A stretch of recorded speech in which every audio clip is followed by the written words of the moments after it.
Dating in America used to be expensive because people wanted to impress each other. Now dating is expensive because almost everything around dating has become expensive. The dinner, the gas, the rideshare, the parking, the outfit, the dating app subscription, the babysitter, the grooming, the coffee that somehow costs $8, the drink that somehow costs $18, the casual meal that suddenly feels like a car payment when the bill hits the table. And that is before anyone even asks the most uncomfortable question in modern dating. Who is paying? This is the part people do not say out loud. Dating in the United States has become a financial test disguised as romance. It is no longer just about chemistry. It is about cash flow. It is about whether someone can afford to participate in the rituals that now signal effort, stability, confidence, and desirability. The strange thing is that dating is supposed to feel spontaneous. But in America, even spontaneity has a price tag. Don't get me wrong, I love being single and I love living alone. It's great, it's fantastic, but it's expensive.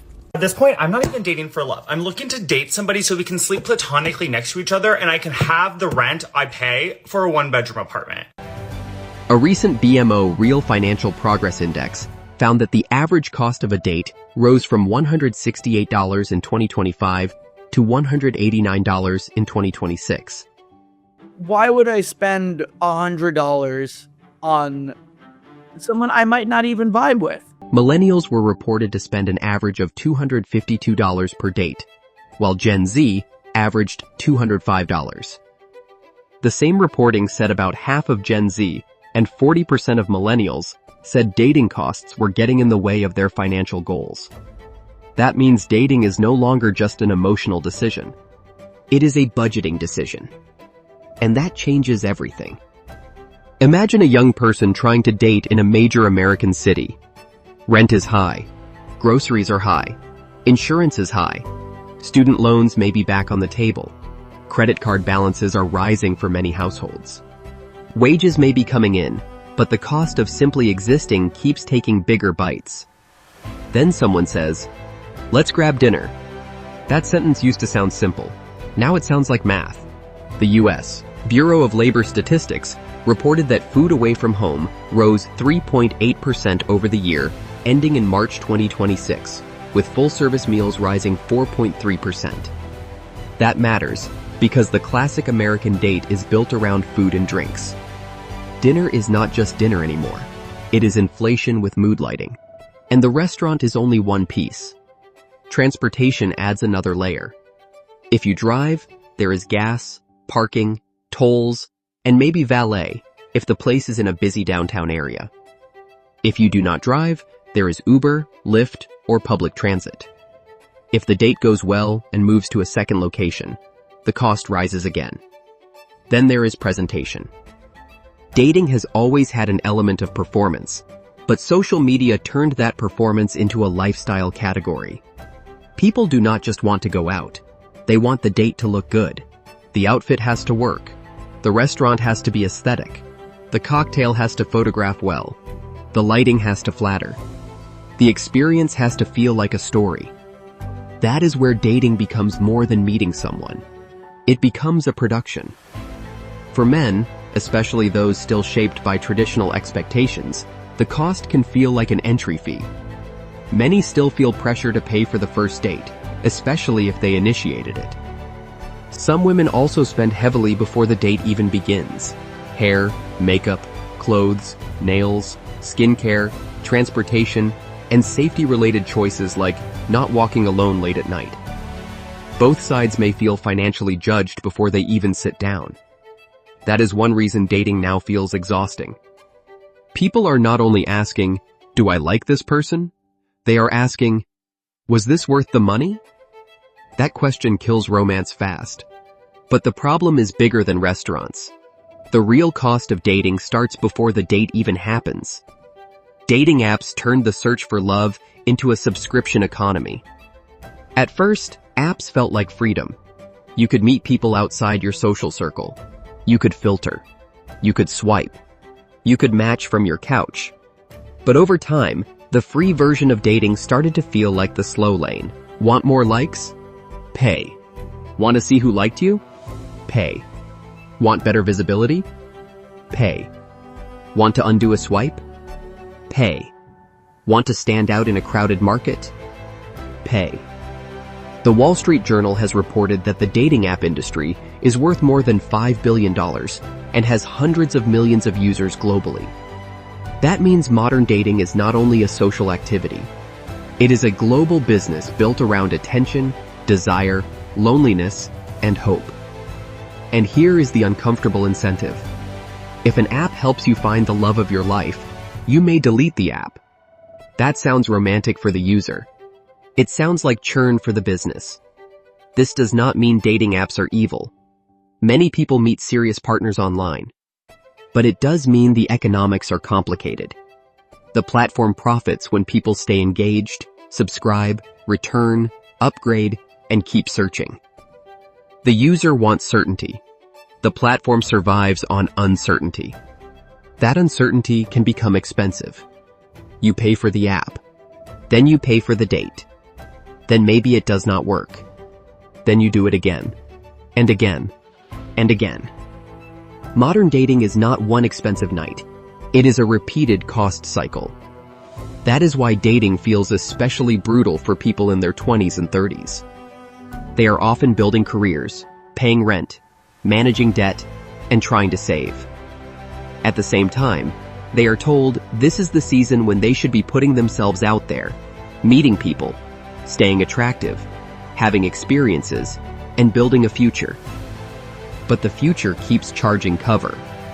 The Federal Reserve's 2025 household report found that, near the end of 2024, 73% of adults said they were either doing okay financially or living comfortably, while 27% said they were just getting by or finding it difficult to get by. That means a large share of adults are navigating ordinary life with limited financial breathing room. Now place dating inside that reality. If someone is just getting by, a $150 night out is not casual. It is strategic. If they go on 2 or 3 dates in a month, that could compete with groceries, savings, a utility bill, or a credit card payment. If the date is bad, the money does not feel like entertainment. It feels like a loss. That is why more singles are choosing cheaper dates, delaying dating, or avoiding it altogether. The issue is not that people stopped wanting connection. The issue is that connection got priced into the lifestyle economy. And the lifestyle economy is ruthless. A walk in the park can be meaningful, but many people worry it looks low effort. Coffee can be simple, but some people see it as too casual. A picnic can be charming, but it requires planning. A free museum day can be creative, but only if both people value creativity over status. The problem is not the cheap date. The problem is the fear of being perceived as cheap. That fear fuels the spending. Dating in America is expensive because money has become a proxy for seriousness. People use spending to communicate interest because direct communication feels risky. A nice restaurant says, "I care." A planned activity says, "I put thought into this." A picked-up check says, "I am capable." A polished appearance says, "I am desirable." But when money becomes the language of effort, people with less money are forced to speak more carefully. That creates a dating market where financial stability becomes attractive, not just because people are shallow, but because instability is exhausting. Many singles are not simply looking for romance. They are looking for someone who will not add chaos to an already expensive life. This is where the singles tax comes in. Single people often carry the full cost of rent, utilities, groceries, subscriptions, furniture, travel, and emergencies alone. Couples can split costs. Singles absorb them. That makes dating harder because the very people trying to find partnership may have less disposable income because they are single in the first place. It is a strange loop. Being single makes life more expensive. Life being expensive makes dating harder. Dating being harder keeps people single longer. And through that loop, businesses keep making money. Restaurants sell the ambiance. Apps sell the possibility. Bars sell confidence by the glass. Beauty brands sell polish. Fashion brands sell reinvention. Rideshare companies sell convenience. Event companies sell experiences. Social media sells the fantasy that everyone else is dating better than you. The American dating economy is not one industry. It is an ecosystem, and the product is hope. That is why the cost feels so personal. When a date fails, people do not just lose money. They lose a little optimism. They wonder if they picked the wrong person, said the wrong thing, spent too much, spent too little, looked too eager, looked too guarded, chose the wrong place, or misread the entire situation. Then the app sends another notification, another match, another chance, another bill. This is not a story about people being foolish. It is a story about a country where romance is being squeezed by the same forces squeezing everything else. Inflation, housing costs, transportation costs, subscription models, debt, social media pressure, and economic uncertainty. Dating did not become expensive because love changed. Dating became expensive because life changed. And now the first date is no longer just a first date. It is a snapshot of the American economy. Two people sitting across from each other, trying to be charming, trying to be hopeful, trying not to talk too much about money, while money quietly sits at the table with them. Maybe the future of dating is not about spending more. Maybe it is about being more honest. Honest about budgets. Honest about expectations. Honest that a meaningful connection does not require financial theater. Honest that effort and expense are not the same thing. Because the most attractive thing in a costly world might not be luxury. It might be thoughtfulness.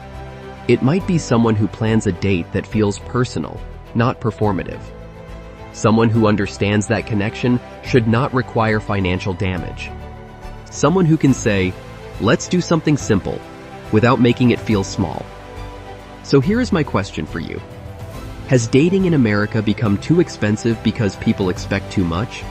Or because the cost of living has quietly turned romance into another financial burden?